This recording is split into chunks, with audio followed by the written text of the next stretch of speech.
علی علی حق ہے، علی حق ہے، علی حق ہے، علی علی جدھر حق ہے ادھر مولا، جدھر حق ہے ادھر مولا، جدھر مولا ادھر حق ہے۔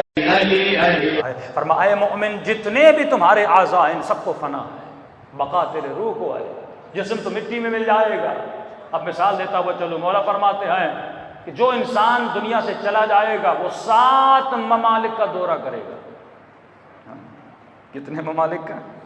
7 ممالک کا۔ یہ میدان برزخ جو آپ گزریں گے، ہر انسان، میں ہوں آپ ہوں، جیسے روح بدن سے نکلے گی یہ 7 ممالک کا دورہ کرے گی۔ مولا یہ 7 ممالک کون ہیں کہ جس میں برزخ میں مجھے ان 7 ممالک کا سفر کرنا ہے؟ فرمایا یہ ممالک تمہارے 7 اعضاء ہیں۔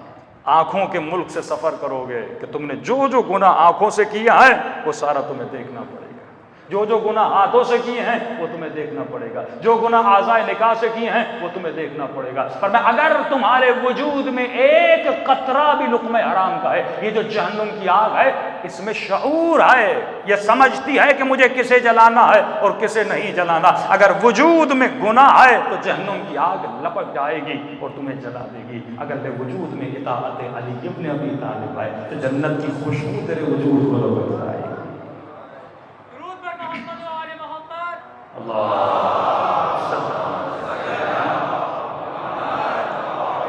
محمد وجل فرمایا 1 روپیہ بھی اگر کوئی کسی کا کھاتا ہے، سنگل پینی کسی کا لیتا ہے تو 400 کے قریب نیک اعمال تمہارے تباہ و برباد ہو جاتے ہیں۔ کسی نے مولا سے پوچھا مولا اگر میں نے 40 سال لقمہ حرام کھایا ہے، خود کو سدھارنا چاہتا ہوں، مولا اس 40 سال کا کیا کروں؟ امام 2 فارمولے بتاتے ہیں۔ پہلا فارمولہ فرماتے ہیں ہر گناہ کی توبہ ہے۔ اللہ کہتا ہے یغفر الذنوب جميعا، میں سب کے گناہوں کو کیا کروں گا؟ بخش دوں گا، لیکن شرائط توبہ ہے۔ مولا وہ کون سی شرط ہے؟ فرمایا پہلی شرط یہ ہے کہ جس گناہ سے توبہ کر رہے ہو شرط قبولیت توبہ یہ ہے کہ پھر واپس پلٹ کر اس گناہ کی طرف نہ جاؤ۔ مثلا شراب پینے کی عادت ہے، اب توبہ کرتے خدا آج کے بعد یہ نشہ نہیں کروں گا، توبہ تب قبول ہوگی کہ پھر واپس شرابی نہ بنو۔ زنا کی عادت ہے، نگاہ حرام کی عادت ہے، جھوٹ کی عادت ہے، غیبت کی عادت ہے، توبہ تب قبول ہوگی کہ واپس پلٹ کے اس گناہ کی طرف نہ جاؤ۔ مولا نشانی کیا ہے کہ میری توبہ قبول ہو گئی؟ فرمایا نشانی یہ ہے کہ اے مومن، اے جوان، اگر تم نے زندگی میں کوئی گناہ کیا ہے، گناہ کیوں کیا؟ کیونکہ تم اسے لذت سمجھ رہے تھے۔ گناہ کیوں کیا؟ کیونکہ تم اس میں اپنی خوشی سمجھ رہے تھے، لہٰذا تم گناہ کی طرف گئے۔ اور کئی گناہ ایسے ہوتے ہیں جو کرنے کے بعد جب ہم ان کو یاد کرتے ہیں تو وہ لمحات ہمیں اچھے لگتے ہیں۔ کسی جوان کا کسی نامحرم خاتون سے تعلق تھا، عشق بازیاں تھیں، جو بھی تھا، ایک حرام تعلق میں مبتلا تھا، ایک حرام وہم و خیال کی لذت میں مبتلا تھا۔ اب 20 سال اس کی زندگی گزر گئے، دوستوں کے ساتھ بیٹھا، ہاں بھائی جوانی میں ایک عشق بازی کی تھی ہم نے، اور اس کو یاد کر کے مزہ لیتا ہے۔ رسول فرماتے نہیں، یہ دعائے کمیل میں رو کر تو آیا ہے لیکن رویا نہیں، یہ ہنس رہا ہے، یہ اپنا مذاق اڑا رہا ہے۔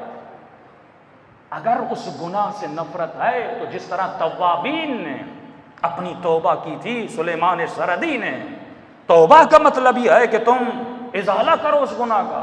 فرمایا جب وہ تجھے گناہ یاد آئے، تجھے نفرت ہو اپنے عمل سے، اگر نفرت نہیں ہو رہی، ابھی تک لذت باقی ہے، تو سمجھ لو ابھی تک خدا نے تیرا وہ گناہ بخشا نہیں ہے۔ اس نفرت کا احساس ہونا چاہیے۔ تیسری چیز مولا فرماتے، پہلی چیز جس گناہ سے توبہ کرو پلٹ کے نہ جاؤ، اس گناہ کی نفرت اپنے وجود کے اندر، کیونکہ اگر نفرت نہیں ہوگی پھر واپس پلٹ کے جاؤ گے، اگر لذت باقی ہوگی پھر واپس پلٹ کے جاؤ گے، اس لذت کو مارو اور نفرت میں بدل دو۔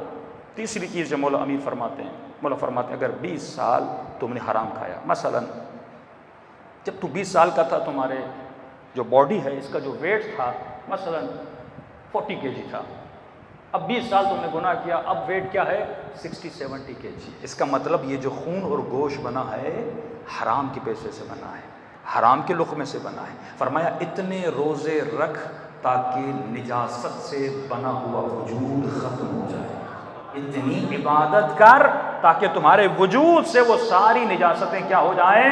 خالی ہو جائیں۔ لیکن مولا ایک خطرناک چیز بتاتے ہیں، فرماتے اے مومن، تمہارے 7 اعضاء قلم ہیں اور تمہاری روح جو ہے وہ کاغذ ہے۔ یہ قلم ہیں جو لوح پہ لکھتے ہیں، چاہے تو اپنی آنکھوں سے اپنے روح کے کاغذ پہ حسین کی مصیبت کے آنسو سجا دے، یہ تیری مرضی ہے۔ چاہے تو اپنی زبان کے قلم سے روح کے کاغذ پہ زیارت عاشورہ لکھ لے، چاہے تو اپنی روح کے کاغذ پہ اپنے قدموں کے قلم سے حسین کی 40 کی واک لکھ دے، تیرے اختیار میں ہے۔ فرمایا یہ سفید کاغذ ہے، لیکن جو تو لکھتا ہے وہ اتنا گہرا اثر چھوڑتا ہے روح پر کہ یہ تمہارا اندازہ بھی نہیں ہے۔ ایک کاغذ لیجئے اور ایک ایسی چیز سے اس کاغذ پہ خط خطی کیجئے جو مٹنے کی صلاحیت نہ رکھتی ہو، پھر اس کاغذ پہ جگہ ہی نہیں بچے گی تم اس پہ کچھ لکھو۔ فرمایا اسی لیے احتیاط کیا کرو، جو لکھ رہے ہو وہ لکھو جس سے تمہاری روح کو بقا ملے۔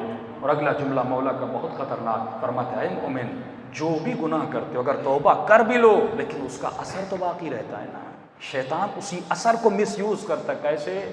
مثلا میں غافل تھا، میں نے 15-16 سال کی جوانی میں گندی فلم دیکھی، گندی مووی دیکھی، گندا کام کیا، اب میں حسین کی مجلس میں آیا، میں نے حر کا واقعہ سنا، میں نے حبیب ابن مظاہر کو سنا، میں نے جناب سعید کا واقعہ سنا، میرے اندر توبہ کا جذبہ پیدا ہوا، میں نے کہا پروردگارا آج کے بعد میں نگاہ حرام میں مبتلا نہیں ہوں گا۔ لیکن فرمایا تو نے توبہ تو کر لی، لیکن وہ جو تم نے دیکھا ہے جب تک زندہ ہو تیرے ذہن میں باقی رہے گا، وہ گناہ مٹنے والا نہیں ہے۔ اب ایک مرتبہ نماز تہجد پڑھ رہے ہو، جب شیطان چاہے گا وہ منظر تیرے سامنے لائے گا، تمہاری روحانیت کو خراب کر دے گا۔ اسی لیے فرمایا اے جوان، جوانی سے لے کر بڑھاپے تک آنکھوں سے اپنے ذہن میں گندی چیزیں مت ڈالا کرو، وہ ڈالو جو حسین ابن علی نے کہا، اس سے دنیا میں بھی سکون ملے گا، آخرت میں بھی سکون ملے گا۔ صلوات پڑھیں محمد و آل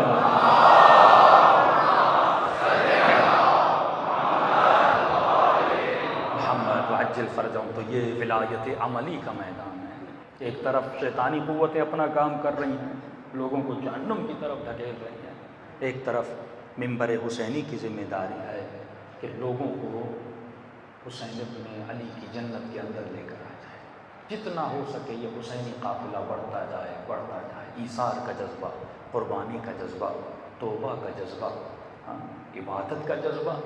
اس مجلس میں ہر شخص جو بیٹھا ہے اگر سارے اشخاص نماز شب کے پابند ہو جائیں تو پھر آپ دیکھیں گے آپ کے گھروں پر کیسی کیسی نعمتیں نازل ہوتی ہیں، دلوں کو کربلا لے جائیں۔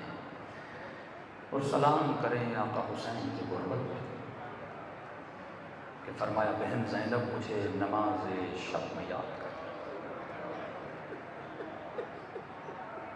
کیا حسین کو ضرورت ہے کہ سیدہ زینب ان کو یاد کریں؟ یہ ہمیں پیغام ہے۔ اور امام سجاد فرماتے ہیں کہ زندان شام کی آدھی رات کا وقت ہے، پھوپھی اماں اٹھتی ہیں اور وضو کرتی ہیں، جب نماز کا وقت ہوتا ہے تو بیوی سے کھڑا نہیں ہوا جا رہا ہے۔ اللہ جانے ظالم نے کتنے تعزیانے مانگے، کبھی بھی بیٹھ کے نماز شب پڑھ رہی ہیں۔ سید سجاد نے کہا پھوپھی اماں جو بیوی شریعت سے واقف ہو، یقیناً کوئی تکلیف ہے تبھی تو بیٹھ کے پڑھ رہی ہے۔ فرمایا پھوپھی اماں ایسی کیا تکلیف ہے کہ بیٹھ کے نماز پڑھ کے؟ فرمایا سید سجاد میرے زندان میں کھانا بہت کم آتا ہے، میں سارا کھانا بچوں میں تقسیم کرتی ہوں اور زینب کے بدن میں طاقت نہ رہی۔